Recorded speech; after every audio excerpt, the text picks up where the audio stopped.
Mahigit 100 milyong piso ang inaasahang minimum na malilikom ng Bureau of Customs sa pagpapasubasta sa 7 luxury vehicles na kinumpiska mula sa mga diskaya.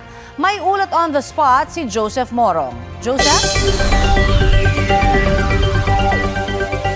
Yes, Connie, sinusubasta nga sa mga oras na ito yung 7 na mga luxury vehicles na mag-asawang diskaya dito sa Bureau of Customs. At kung makita nyo sa aking kanan, Connie, ang ganda, di ba? Rolls-Royce yan. Yan yung pinakamahal doon sa 7, 45 million pesos. Yan yung pinapasubasta ngayong araw. At ang tinataya ng Bureau of Customs nga na magkakalikom ang gobyerno ng minimum na 103 million pesos mula doon sa mga 7 mga sasakyan na mga diskaya. Ipinakita pa ni DPWH Secretary Vince Dizon.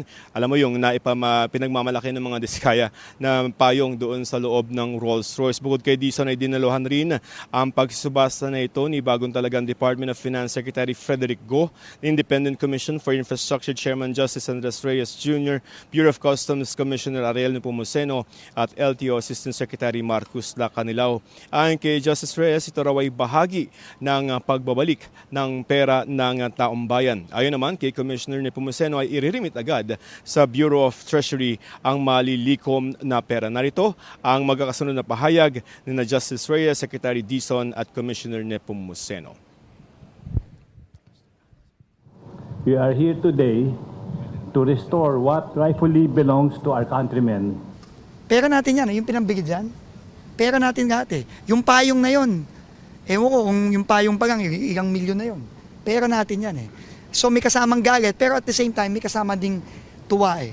Na finally, mababawi na natin lahat to. At makakakuha na tayo ng hustisya. Pag nanalo sa auction, magbabayad ka kagad eh. Magagamit na yan sa mga programa para sa ating mga kababayan. Connie, sa paunang resulta nung auction ay 3 na yung nag-failed na bidding. Kasama na, unfortunately, yung Rolls-Royce. Pero itong nasa kaliwa ko naman, itong Mercedes-Benz na pula, ay 7 million lang yung starting bid niyan. Pero ang nanalong bid ay 15 million, so almost double.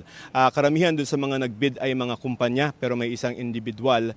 At ayon naman sa Bureau of Customs, mamaya ay pwede namang ilantad kung sino-sino yung mga ito kasi nagpirma sila ng waiver na pwedeng ibigay yung kanilang mga pangalan sa kanilang ginagawang bidding na ito, Connie. Okay, matanong ko lang, Joseph, bakit nag-fail ka mo yung parang bidding doon sa Rolls-Royce? We don't know if, yet, no, kasi medyo mahal din naman, 45 million yung Rolls-Royce. So, pero mamaya kasi pagkatapos ng bidding, nasa vehicle number 5 na tayo, 5 of 7. So pagkatapos naman ng bidding, magkakaroon ng press conference ang tagapagsalita ng BOC na si Attorney Chris Pendijo at itatanong natin kung bakit hindi nakuha or walang nakapag-bid. Pero may nag-register para dito. So we'll have to clarify kung bakit ano nangyari kanina, Connie. Oo, at yung vetting process para, syempre, bago magkaroon ng mga bidders, kailangan sigurado na talagang malinis din, no? Yung mga negosyo o kakayanan din itong mga ito. Correct. May vetting process kasi bago itong araw na to ay nagkaroon ng registration yung mga gustong magpabid dito. Doon naman sa mga nagsasabi na baka mamaya umikot lang itong sasakyan na to at yung mga involved pa rin yung mga makabili nito. Ang sabi naman nitong si Secretary Dizon ay halimbawa kung pangamba natin ay mabili ulit naman to ng mga diskaya, they cannot do that kasi naka-frozen yung kanila mga assets at hindi pwedeng gamitin yung pera na yun para ipambili ng kahit na ano, Connie. Alright, maraming salamat sa iyong update sa amin, Joseph Moro.